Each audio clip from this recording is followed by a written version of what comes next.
బ్రహ్మాండనాయకునికి Brahmotsavam, బ్రహ్మాండనాయకుని Brahmotsavam,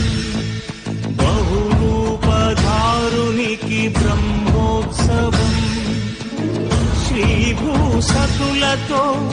శరణాగతులతో, శ్రీభూసతులతో